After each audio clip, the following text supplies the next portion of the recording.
چوگد لڑکوں اور لڑکیوں کے معاشقوں کا ذکر ہو رہا تھا۔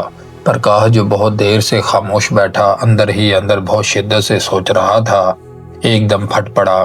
سب بکواس ہے۔ 100 میں سے 99 معاشقے نہایت ہی بھونڈے اور لچر اور بیہودہ طریقوں سے عمل میں آتے ہیں۔ ایک باقی رہ جاتا ہے، اس میں آپ اپنی شاعری رکھ لیجئے یا اپنی ذہانت اور ذکاوت بھر دیجئے۔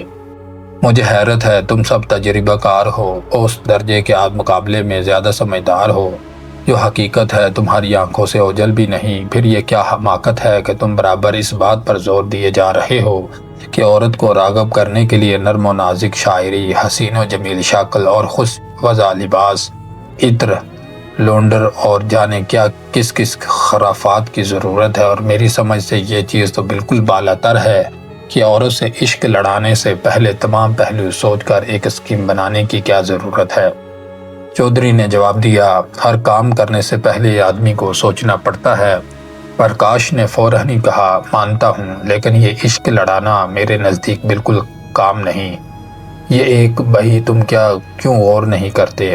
کہانی لکھنا ایک کام ہے، اسے شروع کرنے سے پہلے سوچنا ضروری ہے، لیکن عشق کو آپ کام کیسے کہہ سکتے ہیں؟ یہ ایک میرا مطلب ہے عشق مکان بنانا نہیں جو آپ کو پہلے نقشہ بنوانا پڑے۔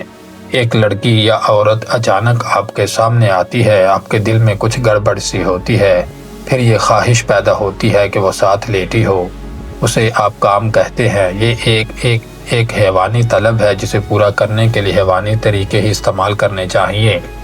جب ایک کتا کتیا سے عشق لڑانا چاہتا ہے تو وہ بیٹھ کر اسکیم تیار نہیں کرتا۔ اسی طرح سانڈ جب بو سونگھ کر گائے کے پاس جاتا ہے تو اسے بدن پر عطر لگانا نہیں پڑتا۔ بنیادی طور پر ہم سب حیوان ہیں، اس لیے عشق و محبت میں جو دنیا کی سب سے پرانی طلب ہے، انسانیت کا زیادہ دخل نہیں ہونا چاہیے۔ میں نے کہا، تو اس کا یہ مطلب ہوا کہ شعر و شاعری، مصوری، صنم تراشی، یہ سب فنون لطیفہ محض بیکار ہیں۔ پرکاش نے سگریٹ سلگایا اور اپنا جوش بقدر کفایت استعمال کرتے ہوئے کہا، محض بیکار نہیں، میں سمجھ گیا تم کیا کہنا چاہتے ہو۔ تمہارا مطلب یہ تھا کہ فنون لطیفہ کے وجود کا باعث عورت ہے، پھر یہ بیکار کیسے ہوئے؟ اصل بات یہ ہے کہ ان کے وجود کا باعث خود عورت نہیں ہے، بلکہ مرد کی عورت کے متعلق حد سے بڑھی ہوئی خوش فہمی ہے۔ مرد جب عورت کے متعلق سوچتا ہے تو اور سب کچھ بھول جاتا ہے۔ وہ چاہتا ہے کہ عورت کو عورت نہ سمجھے، عورت کو محض عورت سمجھنے سے اس کے جذبات کو ٹھیس پہنچتی ہے۔ چنانچہ وہ عورت ہے اسے خوبصورت سے خوبصورت روپ میں دیکھے۔ یورپی ممالک میں جہاں عورتیں فیشن کی دلدادہ ہیں، ان سے جا کر پوچھو کہ ان کے بالوں، ان کے کپڑوں، ان کے جوتوں کو نت نئے فیشن کون ایجاد کرتا ہے۔ چودھری نے اپنی مخصوص بے تکلفانہ انداز میں پرکاش کے کاندھے پر ہولے سے تمانچہ مارا، تم بہک گئے ہو یار، جوتوں کے ڈیزائن کون بناتا ہے؟ سانڈ گائے کے پاس جاتا ہے تو اسے لونڈر لگانا نہیں پڑتا۔ یہاں باتیں ہو رہی تھیں کہ لڑکوں اور لڑکیوں کے وہی رومان کامیاب ہوتے ہیں جو شریفانہ خطوط پر شروع ہوں۔ پرکاش کے ہونٹوں کے کونے تن سے سکڑ گئے۔ چودھری صاحب قبلہ، آپ بالکل بکواس کرتے ہیں۔ شرافت کو رکھیے آپ اپنے سگریٹ کے ڈبے میں، اور ایمان سے کہیے وہ لونڈیا جس کے لیے آپ پورا 1 برس رومالوں کو بہترین لونڈر لگا کر اسکیمیں بناتے رہے، کیا آپ کو مل گئی تھی؟ چودھری صاحب نے کسی قدر کھسیانہ ہو کر جواب دیا، نہیں۔ کیوں؟ وہ کسی اور سے محبت کرتی تھی۔ کس سے؟ کس الو کے پٹھے سے؟ ایک پھیری والے بزاز سے جس کو نہ تو غالب کے شعر یاد تھے نہ کرشن چندر کے افسانے، جو آپ کے مقابلے میں لونڈر لگے رومال سے نہیں بلکہ اپنے میلے تہمت سے ناک صاف کرتا تھا۔ پرکاش ہنسا۔ چودھری صاحب قبلہ، مجھے یاد ہے آپ بڑی محبت سے اسے خط لکھا کرتے تھے، ان میں آسمان کے تمام تارے نوچ کر آپ نے چپکا دیے، چاند کی ساری چادری سمیٹ کر ان میں پھیلا دی، مگر اس پھیری والے بزاز نے آپ کی لونڈیا کو، جس کی ذہنی رفعت کے آپ ہر وقت گیت گاتے تھے، جس کی نفاست پسند طبیعت پر آپ مر مٹے تھے، ایک آنکھ مار کر اپنے تھانوں کی گٹھری میں باندھا اور چلتا بنا۔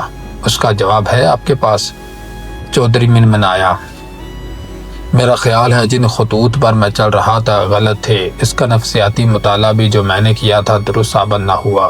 پرکاش مسکرایا، چودھری صاحب قبلہ، جن خطوط پر آپ چل رہے تھے یقیناً غلط تھے، اس کا نفسیاتی مطالعہ بھی جو آپ نے کیا تھا 100% نادرست تھا، اور جو کچھ آپ کہنا چاہتے ہیں وہ بھی ٹھیک نہیں ہے، اس لیے کہ آپ کو خط خودکشی اور نفسیاتی مطالعے کی زحمت اٹھانی ہی نہیں چاہیے تھی۔ نوٹ بک نکال کر اس میں لکھ لیجئے کہ 100 میں 100 مکھیاں شہد کی طرف بھاگی آئیں گی اور 100 میں 99 لڑکیاں بھونڈے پن سے مائل ہوں گی۔ پرکاش کے لہجے میں ایک ایسا طنز تھا جس کا رخ چودھری کی طرف اتنا نہیں تھا جتنا خود پرکاش کی طرف تھا۔ چودھری نے سر کو جنبش دی اور کہا، تمہارا فلسفہ میں کبھی نہیں سمجھ سکتا، آسان بات کو تم نے مشکل بنا دیا ہے۔ تم آرٹسٹ ہو اور نوٹ بک نکال کر یہ بھی لکھ لو کہ آرٹسٹ اول درجے کے بے وقوف ہوتے ہیں۔ مجھے بہت ترس آتا ہے ان پر، کم بختوں کی بے وقوفی میں بھی خلوص ہوتا ہے۔ دنیا بھر کے مسئلے حل کر دیں گے، جب کسی عورت سے بھیڑ ہوگی تو جناب ایسے چکر میں پھنس جائیں گے کہ ایک گز دور کھڑی عورت تک پہنچنے کے لیے پشاور کا ٹکٹ لے لیں گے اور وہاں پہنچ کر سوچیں گے وہ عورت آنکھوں سے اوجھل کیسے ہو گئی۔ چودھری صاحب قبلہ نکالیے اپنی نوٹ بک اور یہ لکھ لیجئے کہ آپ اول درجے کے چوگد ہیں۔ چودھری خاموش رہا اور مجھے ایک بار پھر محسوس ہوا کہ پرکاش چودھری کو آئینہ بنا کر اس میں اپنی شکل دیکھ رہا ہے اور خود کو گالیاں دے رہا ہے۔ میں نے اسے کہا، پرکاش ایسا لگتا ہے چودھری کے بجائے تم اپنے آپ کو گالیاں دے رہے ہو۔ خلاف توقع اس نے جواب دیا، تم بالکل ٹھیک کہتے ہو، اس لیے کہ میں بھی ایک آرٹسٹ ہوں، یعنی میں بھی جب 2 اور 2 4 بنتے ہیں تو خوش نہیں ہوتا۔ میں بھی قبلہ چودھری صاحب کی طرح امرتسر کے کمپنی باغ میں عورت سے مل کر فرنٹیئر میل سے پشاور جاتا ہوں اور وہاں آنکھیں مل مل کر سوچتا ہوں میری محبوبہ غائب کہاں ہو گئی۔ یہ کہہ کر پرکاش خوب ہنسا، پھر چودھری سے مخاطب ہوا، چودھری صاحب قبلہ ہاتھ ملائیے، ہم دونوں بھسڈی گھوڑے ہیں۔ اس دوڑ میں صرف وہی کامیاب ہوگا جس کے ذہن میں صرف ایک ہی چیز ہو کہ اسے دوڑنا ہے، یہ نہیں کہ کام اور وقت کا سوال حل کرنے بیٹھ جائے۔ اتنے قدموں میں اتنا فاصلہ طے ہوتا ہے تو اتنے قدموں میں کتنا فاصلہ طے ہوگا۔ عشق جو جیومیٹری ہے نہ الجبرا، بس بکواس ہے۔ چونکہ بکواس ہے اس لیے اس میں گرفتار ہونے والے کو بکواسی سے مدد لینی چاہیے۔ چودھری نے اکتائے ہوئے لہجے میں کہا، کیا بکواس کرتے ہو؟ تو سنو۔ پرکاش جم کر بیٹھ گیا۔ میں تمہیں سچا واقعہ سناتا ہوں۔ میرا ایک دوست ہے، میں اس کا نام نہیں بتاؤں گا۔ 2 برس ہوئے وہ ایک ضروری کام سے چمبہ گیا، 2 روز کے بعد لوٹ کر اسے ڈلہوزی چلانا آتا تھا۔ اس کے فوراً بعد امرتسر پہنچا تھا، مگر 3 مہینے تک وہ لاپتہ رہا، نہ اس نے گھر خط لکھا نہ مجھے۔ جب واپس آیا تو اس کی زبانی معلوم ہوا کہ وہ 3 مہینے چمبہ ہی میں تھا، وہاں کی خوبصورت لڑکی سے اسے عشق ہو گیا تھا۔ چودھری نے پوچھا، ناکام رہا ہوگا؟ پرکاش کے ہونٹوں پر معنی خیز مسکراہٹ پیدا ہوئی۔ نہیں، وہ کامیاب رہا، زندگی میں اسے ایک شاندار تجربہ حاصل ہوا۔ 3 مہینے وہ چمبہ کی سردیوں میں ٹھٹھرتا اور اس لڑکی سے عشق کرتا رہا۔ واپس ڈلہوزی آنے والا تھا کہ پہاڑی کے ایک پگڈنڈی پر اس کا پھر جمال حسینہ سے اس کی منڈ بھیڑ ہوئی۔ تمام کائنات سکڑ کر اس لڑکی میں سما گئی اور وہ لڑکی پھیل کر والہانہ وسعت اختیار کر گئی۔ اس کو محبت ہو گئی تھی۔ قبلہ چودھری صاحب سنیے۔ 15 دنوں تک متواتر وہ غریب اپنی محبت کو چمبہ کی یکبستہ فضا میں دل کے اندر دبائے چھپ کر دور سے اس لڑکی کو دیکھتا رہا، مگر اس کے پاس جا کر اس سے ہم کلام ہونے کی ہمت نہ کر سکا۔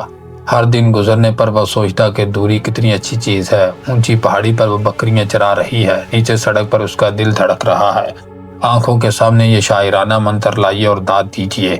اس پہاڑی پر عاشق صادق کھڑا ہے، دوسری پہاڑی پر اس کی سیمی بدن محبوبہ، درمیان میں شفاف پانی کا نالا بہہ رہا ہے۔ سبحان اللہ، کیسا دلکش منظر ہے چودھری صاحب قبلہ۔ چودھری نے ٹوکا، بکواس مت کرو، جو واقعہ ہے اسے بیان کرو۔ پرکاش مسکرایا، تو سنیے۔ 15 دن تک میرا دوست عشق کے زبردست حملے کے اثرات دور کرنے میں مصروف رہا اور سوچتا رہا کہ اسے جلدی واپس چلا جانا چاہیے۔ ان 15 دنوں میں اس نے کاغذ پینسل لے کر تو نہیں، لیکن دماغ میں اس لڑکی سے اپنی محبت کا کئی بار جائزہ لیا۔ لڑکی کے جسم کی ہر چیز اسے پسند تھی، لیکن سوال درپیش تھا کہ اسے حاصل کیسے کیا جائے۔ کیا ایک دم بغیر کسی تعارف کے وہ اس سے باتیں کرنا شروع کر دے؟